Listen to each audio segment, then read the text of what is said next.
Dito sa Papa Dudut Stories, ikaw ay hindi nag-iisa.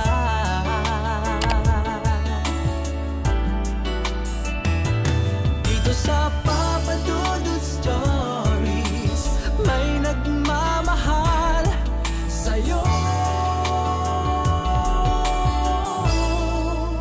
Papa Dudut Stories, Papa Dudut Stories. Dear Papa Dudut, sa lahat po ng mga nakatutok ngayon, huwag pong kalimutan mag-like, mag-share at mag-subscribe. Maraming salamat po sa inyong lahat.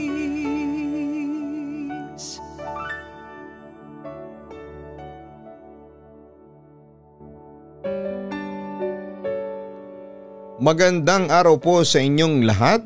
Ako si Nora Mia Vicente ng Santander sa bayan ng Buruanga dito sa Aklan. Nakatira ko mismo malapit sa tabing dagat at ang ikinabubuhay namin dito ay pangingisda at turismo. Maganda ang bayan namin. Hindi polluted ang aming lugar kaya masarap ang simoy ng hangin dito sa amin. Lalo na sa tabing dagat. Masaya naman ang pamumuhay namin dito sa amin. Walang gulo pero hitik kami sa mga kwentong kababalaghan sa dagat. Papa Dudut, alam kong first time ninyong makakarinig ng kataw. Ang kataw ay isa sa mga bantay tubig o taga-dagat sa metolohiyang Pilipino. Sa aming mga Bisaya, pinapaniwalaang may mas mataas na ranggo ang kataw kesa sa ibang mga nilalang sa tubig at dagat tulad ng sa Sereno, Serena at Shokoy. Pinaniniwalaan ng mga kataw ang namumuno sa kaharian ng bantay tubig. Batay naman sa pisikal na katangian, ang mga kataw, kasama ng Serena at Sereno, ay ang bantay tubig na mga nilalang na may pagkakahawig sa tao habang ang Shokoy ay yaong mga kahawig na mga nilalang sa tubig. Hindi tulad ng Serena, meron silang mga paa sa halip na buntot. Subalit meron silang mga hasang sa kanilang katawan at mga palikpik sa kanilang mga braso. Nagbabalat kayo ang mga nilalang na marinong ito bilang mga mangingisda na humihingi ng tulong. Kapag nilapitan ng mga mortal ay nilulunod sila ng mga kataw sa pinakakailaliman. Ay naman sa mga matatanda dito sa amin, ang kataw ay may kakayahang manipulahin at kontrolin ang mga elemento ng uri ng tubig at mga kaugnay na puwersa tulad ng presyon, pagtaas ng tubig, alon, bula at iba pa. Gayon din ay maaari nilang gawing yelo ang tubig. Naniniwala po ako sa mga kataw. Bata pa lamang ako ay may naranasan na ang pamilya namin na kagagawan di umano ng mga kataw. Year 2000, 7 years old pa lamang ako noon, Papa Dudut. Nangingisda ang aking ama at ang kapatid naming panganay na si Kuya Bong na 14 years old na ng mga panahong yon. Nangisda sila ng madaling araw kahit na medyo masama ang panahon noon. Habang nangingisda sina Papa at Kuya Bong, kami naman ni na Mama at mga bunso kong kapatid ay nag-aalala noon at nagdarasal sa Diyos na sana'y makauwi sila ng ligtas sa amin. Pero lumipas ang 6 na oras ay hindi sila bumalik. Araw na noon at malakas ang ulan. Pero hindi bumalik sina Papa at Kuya Bong. Kaya nagpasya si Mama na mag-abang doon sa tabing dagat sa pagbabalik ng kanyang mag-ama. Sumama ako noon kay Mama dahil na rin sa pag-aalala. Bandang hapon nagpasya na ang ilang mangingisda sa amin na hanapin sina Papa. Bandang 3 p.m. bumalik ang mga bangka at isa sa mga bangka ay lulan si Papa. Pinagtulungan nilang buhatin ito papunta sa amin, buhay pa si Papa pero umiiyak ito at tulala. Hinahanap naman ni Mama si Kuya Bong pero ayon sa mga mangingisda, si Papa lang daw ang naroon sa bangka malapit sa Kaluya Islands. Hindi namin makausap ng matino kaya nagpasya kami na dalhin si Papa sa Barangay Health Station ng Santander. Habang si Mama ay nagsimula ng mag-hysterical at magpanik sa pagkawala ng panganay kong kapatid. Bandang 4:00 ng hapon, muling lumayag ang mga mangingisda para hanapin si Kuya Bong. Bumalik sila bandang 9:00 na ng gabi. Dala-dala nila si Kuya Bong pero isa na itong malamig na bangkay. Nakahubad ito at laylay na ang ilang laman loob nito. Ang hinala noon ng mga pulis sa amin ay inatake daw ng pating ang kuya ko. Pero iba ang opinyon ng mga mangingisda. Ayon kasi sa kanila, nakita nilang lumulutang ang bangkay ni Kuya Bong sa gitna ng dagat. Pero nung pinagtulungang iahon ng bangkay ng kapatid ko ay marami daw silang nakitang mga nilalang sa tubig na nakaahon ang ulo at nakatingin sa kanila. Nang tanungin sila kung anong mga nilalang ang nakita nila sa dagat, iisa ang sinasabi nila, mga kataw. Kinabukasan naman ay nahimasmasa na si Papa at nung makita niya si Mama ay iyak siya ng iyak. Humingi siya ng tawad dahil hindi niya nailigtas si Kuya Bong. Ikinuwento din ni Papa na habang nangingisda sila inatake sila ng mga kataw at pinataob ng mga ito ang kanilang bangka. Tapos habang lumalangoy daw sila ni Kuya Bong para pagtulungang itayo ulit ang bangka ay bigla na lamang may kung anong humila sa mga paa ni Kuya Bong kaya lumubog ito.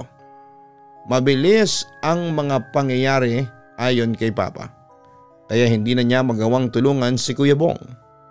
Pero sigurado siya kung sino ang nakita niyang kumuha sa kapatid ko. Ang mga kataw. Agad namang inilibing ang bangkay ni Kuya Bong dahil bukod sa wala kaming pera para paglamayan pa siya, hindi na akma na paglamayan ang lasog-lasog na katawan ng kapatid ko. Lahat kami ay umiiyak sa pagkamatay ng kapatid ko. Pero higit na naaawa ako sa mga magulang ko dahil sobrang nilang hindi matanggap ang pagkamatay ni Kuya Bong. Lumipas sa mga taon, nagkaroon din ulit ng mga insidenteng may nawawalang mga mangingisda pati sa mga kalapit na barangay namin na Panilongan, Tigum at sa Bagong Bayan kung saan ay maraming sightings ng mga kataw. Sa kabilang banda, nagpatuloy pa rin sa pangingisda si Papa pero siya na lang ang mag-isa. Hindi na siya nagsasama ng mga anak dahil ayaw na niyang maulit ang nangyari kay Kuya Bong. Yun nga lang ay lumiit ang huli ni Papa hanggang sa nung sumapit ako sa edad na 13 ay tumigil na sa pangingisda si Papa. At sa halip ay bumibili na lamang siya ng mga isda sa mga kaibigan niyang mangingisda at ginagawa niyang tuyo, tinapa at kapag pusit naman ay ginagawa niyang dried at calamares tapos ay binibenta namin yon sa palengke. At sa awa ng Panginoon ay nakasurvive naman kami at nakapag-aral pa rin kaming apat na natitirang magkakapatid hanggang high school. Sa kabilang banda, nung high school ako ay natatandaan kong na-feature ang lugar namin sa isang show noon na tungkol sa totoong kababalaghan. Aware sila na maraming kataw sa lugar namin. Nagsagawa pa nga sila ng experiment doon sa tabing dagat namin. Naglagay sila ng alay which is pakwan. Pero hindi ko alam kung bakit pakwan. Then meron silang gamit na sensor. Kinabukasan ay nakita nila yung pakwan na walang nangyari kahit gasgas man lang. Pero nung ni-replay nila ang sensor na nakatapat sa mismong dagat ay may nakuhang imahe ng babae na papalapit na sana sa tabing dagat. Ngunit biglang umurong at nawala na lamang. Samantala, malayo man sa amin pero may maliliit na ilog dito sa Buruanga na nakakabit sa dagat. Yung ilog na yon ay pag sinundan mo at pag nag-aerial view ka, makikita mo na parang ahas dahil pasikot-sikot pero mababaw lamang ito. Pero wag ka. May mga usap-usapan ang mga matatanda noong panahon na yon na doon daw talaga nakatira ang mga kataw. Dahil pag lumalangoy daw, kayo dito ay parang may humuhugot sa paa mo. May ilan ang nalunod sa Buruanga River. Although sa ngayon yata ay parang nanunuyot na ang ilog ng Buruanga. Di katulad nung dati na marami-rami pa ang tubig kaya tuloy ay pinapaniwala ang pinamamahayan nyo ng mga kataw at iba pang mga nilalang na hindi nakikita ng mga normal na tao. Sa kabilang banda, naka-move on din naman kami sa nangyari sa pamilya namin. Pero kahit na sinasabing pinatay daw ng isang kataw ang kapatid ko, may reservations ako doon. Hindi kasi ako madaling maniwala sa kababalaghan, lalo na nung unti-unti nang nagmamature na ako. Kahit na sinasabi pa ni Papa na pinatay ng kataw si Kuya Bong, nalaman ko na may mga shark-infested na parte ng dagat malapit sa amin. Iniisip ko na baka hindi lang masyadong nakita ni Papa na patingang umatake sa kuya ko kasi madilim ang dagat kapag gabi. At hindi ako maniniwala hanggat hindi ako nakakakita ng aktwal na kataw o sirena. Nora, alam kong hindi ka naniniwala sa tatay mo na isang kataw ang pumatay sa iyong kapatid. Biglang wika ni Mama sa akin isang hapon habang hinihintay namin si Papa na umuwi galing sa palengke. Hindi po ako naniniwala pero kasi marami palang pating sa lugar natin. Siguro po'y maniniwala po ako sa mga aswang at manananggal pero sirena o mga kataw parang hindi po pag-amin ko sa kanya. Ganyan talaga kayo mga kabataan, matitigas ang ulo. Hindi maniniwala hanggat hindi nakikita ng aktwal. Kaya marami sa mga kaedad mo ang napapahamak. Balik ni Mama sa akin. Hanggang sa meron siyang ikinuwento sa akin. Taga-barangay Belis sa dulong bahagi ng Buruanga pero nagkakilala sila ni Papa sa poblasyon. Ayon kay Mama noong nasa Belis pa raw siya. Sa lugar na yon ay magkakalayo pa ang mga bahay kubo at wala pang kuryente. Kaya bago pa lamang magdilim ay halos wala ng tao sa kalye. Si Mama palagi ang nauutusan ng lola ko para manguha ng kamote sa gubat. Para may makain sila sa pang-araw-araw. Kamote at isda lang kasi ang nakakain nila doon dahil sa kahirapan. Halos hindi sila makabili ng bigas. Pagkatapos niyang manguha ng kamote ay naisipan niyang pumunta kay Aling Nena, isang kumadrona doon sa baryo nila.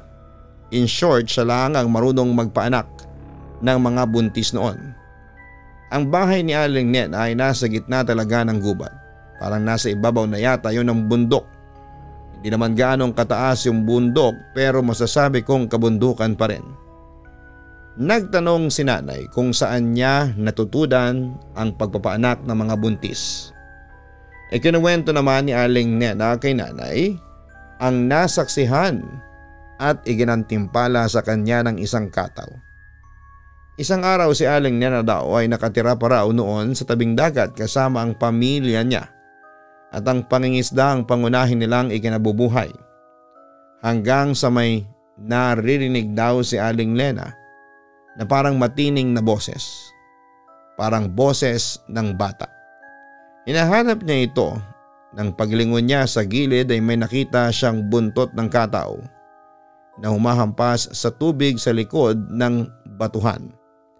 Inakala ni Aling Nena na isda yon na naipit dahil sa kababawan ng dagat kaya agad-agad niya naman itong pinuntahan. Nang dahan-dahan siyang lumapit para tingnan niya ay nakita niya na kalahating tao at kalahating isda ang nadatnan niya. Nagulat si Aling Nena sa nakita niya dahil isang kataw ang nasa harapan niya. Isang maputing babae. Kumikinang na parang ginto ang buhok, napakaputi. Ang mga ngipin niya ay patulis-tulis at parang itim ang mga mata. Habang tinititigan niya ang kataw ay parang nagmamakaawa ito at humihingi ng tulong. Siguro sa dahilang naipit ito sa dagat dahil sa low tide. Hindi nagkatubiling tinulungan niya ang kataw para makarating sa malalim na parte. Tinulungan niya rin ito kaagad dahil baka pagkaguluhan ng taong bayan at baka patayin pag nalaman ng mga tao. Nang pagtapos niyang buhatin ang kataw, sa malalim na lugar ay nag-iwan ito kay Aling Nena ng isang gintong buhok. Nakalis ng ligtas ang kataw at itinago ni Aling Nena ang ibinigay na gintong buhok. Habang naglalakad si Aling Nena pabalik sa Pampang ay bigla itong hinimatay. Pero bigla niyang napanaginipan ulit ang kataw na natulungan niya.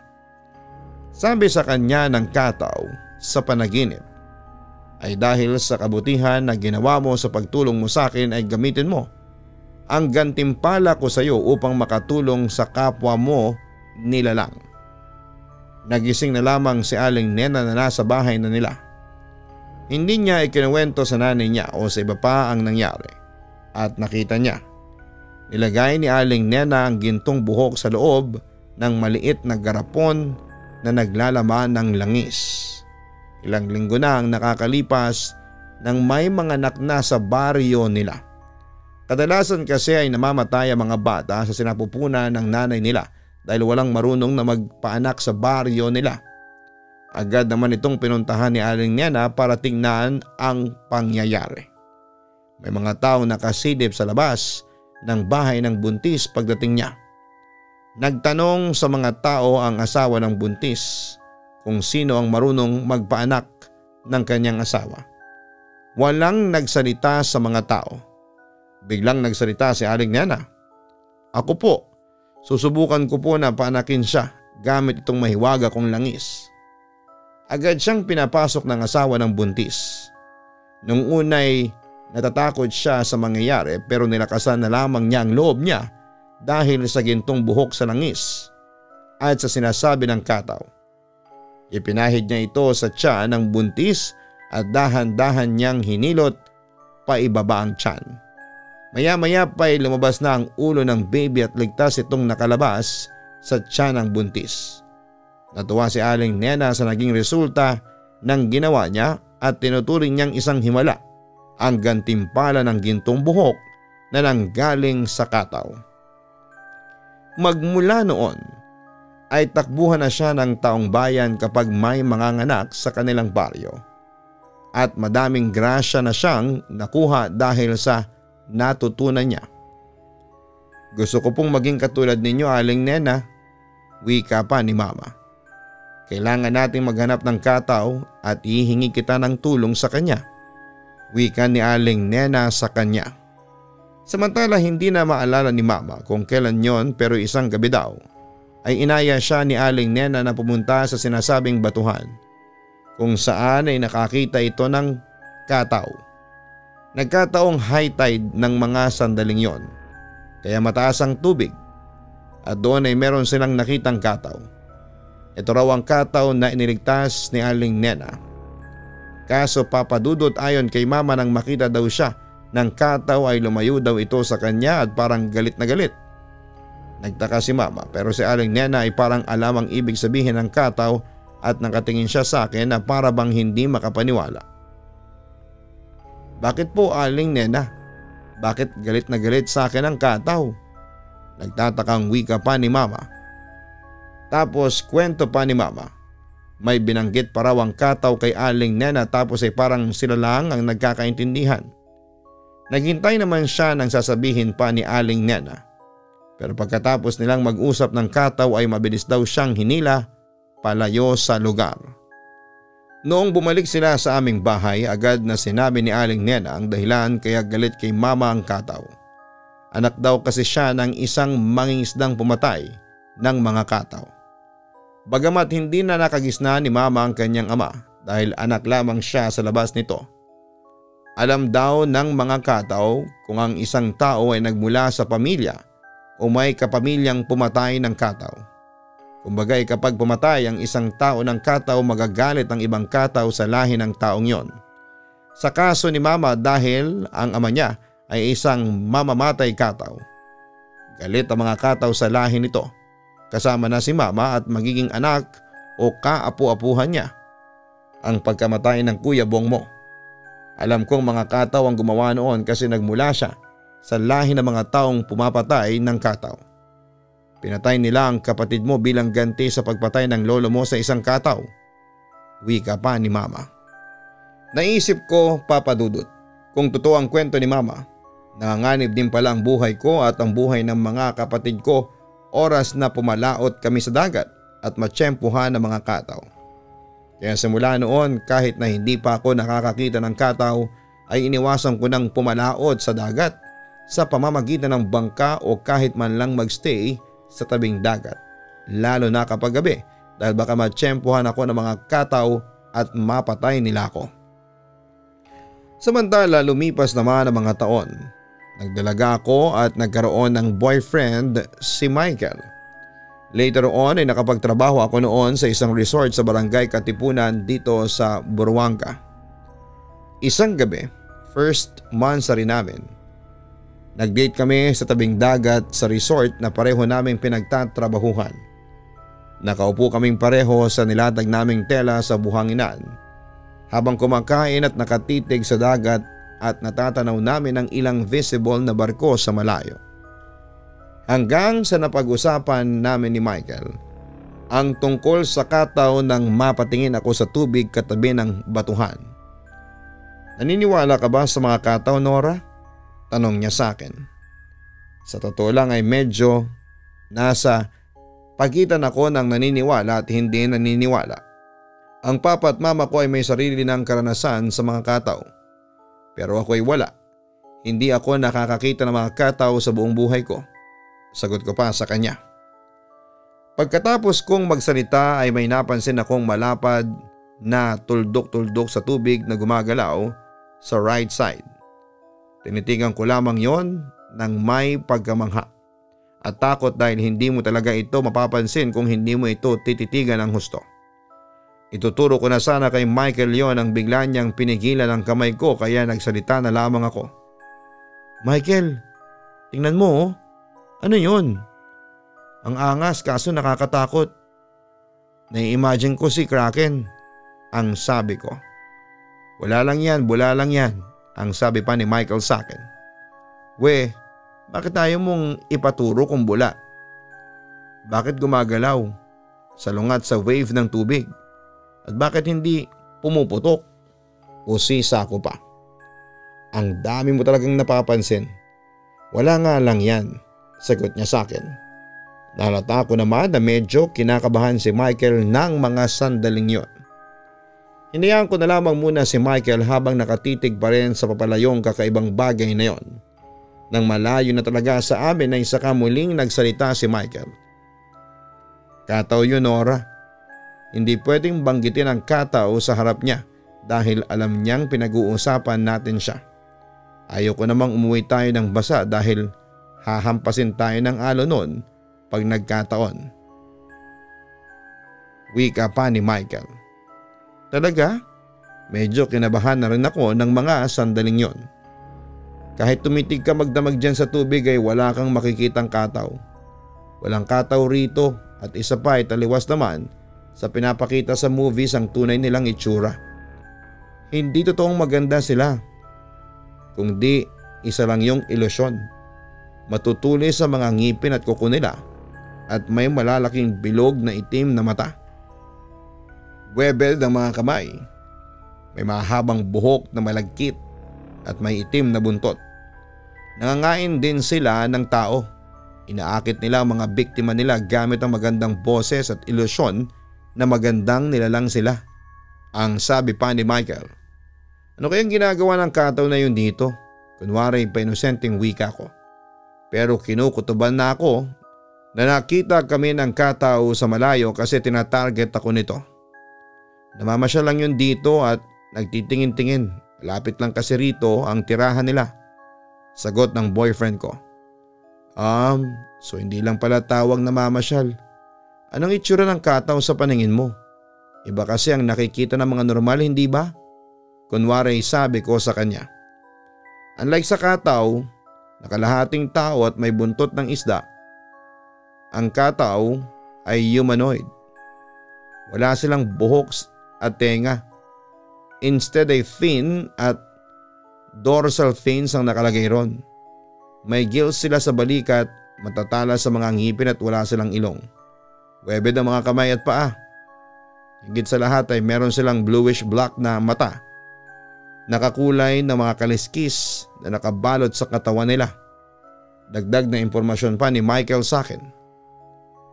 Oo, ang creepy naman ang kulay ng mga mata nila. Ang sabi ko naman. Gusto mo papuntahin ko silang lahat dito? Biglang tanong niya sa akin. Tapos bigla siyang pumito ng may kakaibang tunog na agad ko rin namang pinigilan. Uy, tumigil ka nga. Ayoko, hayaan mo na sila. Saway ko. Mamayang kaunti ay eto na nga Papa Dudut. Sa hindi kalayuan sa pwesto namin ay may mga nakita akong nilalang na umahon ng ulo sa dagat at nakatingin yon ng masama sa aming dalawa ni Michael. Agad kong kinalabit si Michael at nasakyan niya agad ang ibig kong sabihin. Pero nung makita niya na ang mga kataw ay nagmamadali kaming tumakbo at umalis ng dalampasigan. Yung time na yon kahit sa malayo ay nasaksihan ko talagang totoo ang mga kataw. Totoo pala talagang nakakatakot ang kanilang itsura lalo na kapag galit sila. Agad ko namang sinabi kay Michael ang totoo tungkol sa pagkatao ko. Bakit hindi mo sinabi sa akin na may angkan ka palang pumatay ng kataw? Buti na lamang at kasama mo ako kasi binalaan nila ako na kapag hindi tayo umalis ay papatayin ka nila. Natatarantang wika pa ni Michael. Pero nagulat naman ako sa narinig ko sa boyfriend ko. At meron din ako na-realize. Kaya mo makipag-communicate sa mga kataw? Nagtataka kong tanong. Oo, kasi ang lola ko ay nabiyayaan noon ng mga kataw ng gintong buhok at mahiwagang langis. Simula noon lahat ng anak at apo ni Lola Nena ay biniyayaan ng kakayahan na makipag-communicate sa kataw sa pamamagitan ng telepathy. Kwento pa ni Michael. At doon ko na realize na apo pala siya nung aling Nena na ikinuwento sa akin ni Mama. Kung ikaw pala ang apo ni aling Nena, bakit parang kinakabahan ka pa rin kapag nababanggit ang mga kataw? Usisa ko. Sa pagkakaalam ko lahat ng mga kataw ay babae. At bilang mga nilalang ng dagat, tumatanda rin sila at namamatay. Kailangan nilang magparami. Pero paano sila magpaparami kung walang lalaking kataw? Kailangan nila ng lalaki. At makikita nila yon sa mga taong katulad ko. Nagtaka naman ako sa kwento ni Michael sa akin. Nang biglang may nag-snap sa utak ko. Doon ko na na-realize ang ibig niyang sabihin. 13 years old pa lang ako noon, Nora. Nung ialay ako ni Lola Nena sa mga kataw bilang breeder o palahian.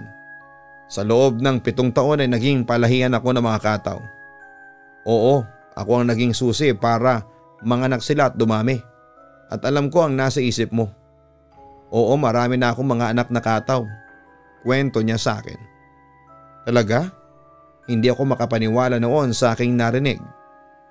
Palahian ka pa rin ba nila ngayon? Usisa ko. Oo, pero nung naging girlfriend kita, nakiusap ako na mag-iretiro na ako. Buti na lang at pumayag sila at nakahanap sila agad ng kapalit. Pinsan ko yung pumalit. Kwento pa ni Michael. At yun nga papadudot na bigla ako noon kasi first time kong marinig na ganun pala ang mga kataw humahanap ng breeder o palahian. Kumbaga si Michael ang ginagamit nila para sila ang magbuntis at magparami. Lumipas ang mga taon, naging asawa ko noon si Michael at nagkaroon na rin kami ng anak. At dahil sa asawa ko ay nawala na ako sa wanted list ng mga kataw. Hindi na raw ako papatayin ng mga kataw dahil simula daw nang mapangasawa ko si Michael ay naging parte na ako ng pamilya ni Aling Nena. At yun na nga papadudot na putol sa akin ang sumpa, although sa angka namin ako lang ang tinanggap na mga kataw. Pero sa mama at sa mga kapatid ko ay patuloy pa rin ang galit sa kanila ng mga kataw. Sa ngayon papadudot ay dito kami sa Santander nakatira. Pero sa poblasyon na kami nagwo-work at sa ibang resort na. Masaya naman ang buhay namin at ilang beses na akong nakakita ng kataw pero sa malayuan lang. Oo, mahirap paniwalaan Pero once na tumira ka sa aming lugar, yes, may mga maririnig kang istorya tungkol sa mga kataw. Hanggang dito na lamang po, Papa Dudut. Maraming salamat at magandang gabi sa inyong lahat. Lubos na gumagalang, Nora. Maraming salamat, Nora, sa pag-share mo ng iyong kwento sa aming YouTube channel at sa aming Spotify. Sa mga bayan tulad ng Buruanga sa Aklan ay may mga kwentong bayan tungkol sa mga namamayagpag na mga nilalang, and in this case ay tungkol sa mga kataw. Sabi nila hindi magkakaroon ng mga kwentong bayan kung walang nakakita o naka-experience nito. Sa istorya ni Nora ay marami sa mga taga roon ang nakakita at nakaramdam sa mga kataw. Hindi natin alam kung ito ba ay mapanganib o hindi. Pero totoo man ito o hindi ay mainam na maging maingat tayo sa mga lugar na alam nating hitik sa mga kwentong bayan at mitolohiya. Dahil hindi natin alam na baka totoo pala ang mga kwento-kwento. Hanapin po ang Kaistorya YouTube channel para sa ibang mga horror stories. Ganon din ang Papa Dudut Family YouTube channel para sa ating weekly uploads, na kung saan ay pwede po kayong manalo. Paano? Hanapin lang po ang Papa Dudut Family at ang link po ng Kaistorya YouTube channel at Papa Dudut Family YouTube channel ay makikita sa homepage ng channel na ito. Maraming salamat po.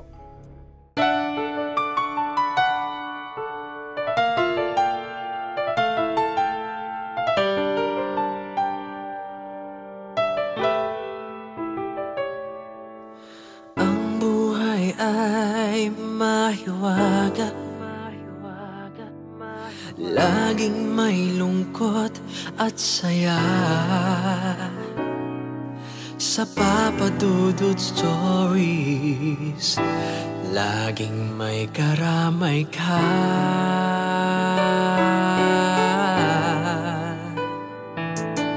Mga problemang kaibigan, dito ay pakikinggan ka. Sa Papa Dudut Stories, kami ay iyong kasama. Dito sa Papa Dudut Stories, ikaw ay hindi nag-iisa.